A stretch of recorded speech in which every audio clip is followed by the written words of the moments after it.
Joining me now is Democratic Congressman Jim Hyams of Connecticut. He's the ranking Democrat on the House Intelligence Committee. There's so many questions I want to ask you, but let me start with this. The briefing was delayed until later this week, Friday. There was, as has been reported today, an assessment that was sent up to the Hill. Was that something you've been able to see? I think you're referring to the DIA assessment that CNN and the New York Times are reporting on. I have seen it, obviously classified, so I can't get into the details, but yeah. And the gang, you're part of the Gang of Eight, Yep. Which is a group that has been briefed on intelligence matters by Democratic and Republican presidents for many, many years.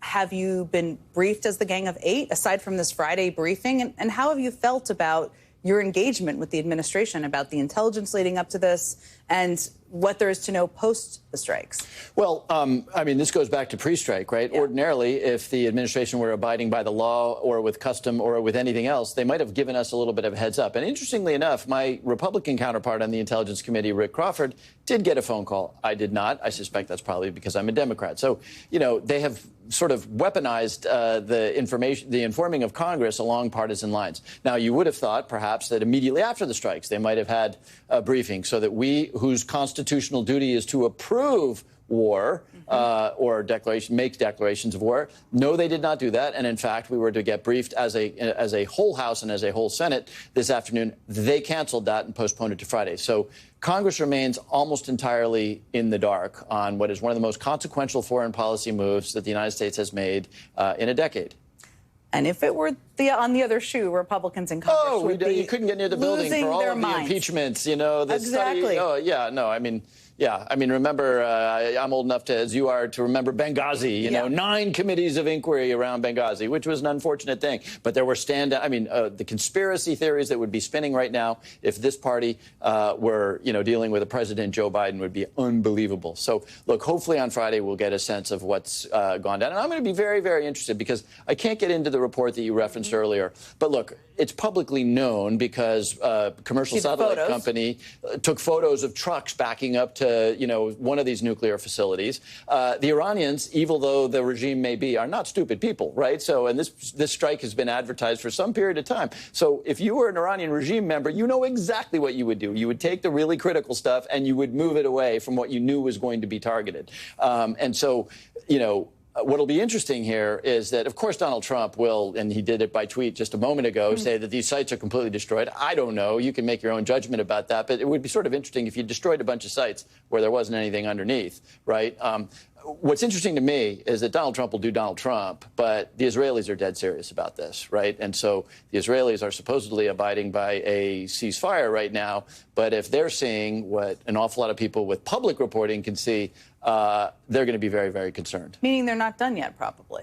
If they believe, if any of this reporting is accurate, and again, I can't get into it, that we didn't get all of the stuff, the uranium, the centrifuges or stuff, you can bet the Israelis will be back. Now, one of the challenges here is that even if more of it was destroyed, and we'll see what we learn through public reporting over the coming days, you can't destroy the know-how. The Iranian parliament today cut off their relationship with the IAEA to the degree that there was a productive one. And there's been reporting that they may redouble their efforts on maybe a covert program, whatever it may be. What concerns do you have about what the Iranians could do from here? So, I mean, put yourself in the shoes of Iranian, right? You tried the diplomatic route. You agreed to the JCPOA under Barack Obama, the Iran nuclear deal, right? And it was a tough negotiation, took forever. But it's the one thing, by the way, as we all know, the one thing that actually slowed the roll of the Iranians towards a nuclear weapon. They shipped all of their uranium to Russia. They shut down the centrifuges. And then Donald Trump tears that up. Then, just a few weeks ago, when there are actual negotiations underway, the Israelis attack, followed by a U.S. attack. So if you're an Iranian regime guy, you say, wait a minute, we tried that diplomacy thing, and it just doesn't work. So what's your alternative? Your alternative is to look at North Korea, which developed a bomb in secret. And now, by the way, nobody's invading North Korea. Pakistan, India, all of these countries that developed weapons in secret. And you say to yourself, the Ukrainians gave up their nuclear weapons. What happened to them? The Libyans gave up their nuclear weapons. What happened to Muammar Gaddafi? So if you're an Iranian regime person, and this is my worry is not that there's going to be a military attack on our naval assets in Bahrain or on our airfield in Qatar. My worry is that the Iranians are going to be evidently behaving themselves beautifully for the next 6 months because they've taken the good stuff and they're going to do exactly what North Korea does, and we're going to learn whether this raid was a success when there's actually a nuclear weapons test in Iran. So, again, it's not military action against our people that really worries me right now. It is 6 or 7 months of the Iranians behaving themselves perfectly because they actually have taken the decision to develop a weapon. And we won't have any visibility into it. And we'll have zero visibility. Do you worry at all, because there's been a round of reporting, threat assessments, all those sorts of things about the United States cyber attack potential? The Trump administration gut a lot of the Department of Justice and Department of Homeland Security programs on terrorism. They're trying to now put them back in place. It's very hard to do that 6 months in. Do you worry about the threats that they can't hit us with a weapon, but are you worried about what the Iranians could do here on the homeland? So if the Iranians chose to take the route of, attacking us, yeah. I mean, as you know, there's a 22-year-old who apparently used to work in landscaping who's at the Department of Homeland Security on terrorism right now. I can tell you from experience that the intelligence community looked at what happened when they produced a report saying that actually the Tren de Aragua folks, the gangs, are not driven by Venezuela, and a lot of people got fired. So we are not configured for maximum security right now.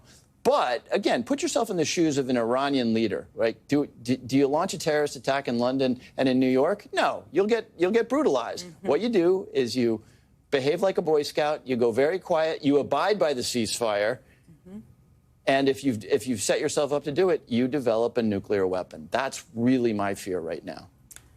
Whew. That's quite a fear to leave us with. But thank you for being here, for briefing us on all of this. I really appreciate it. Thanks.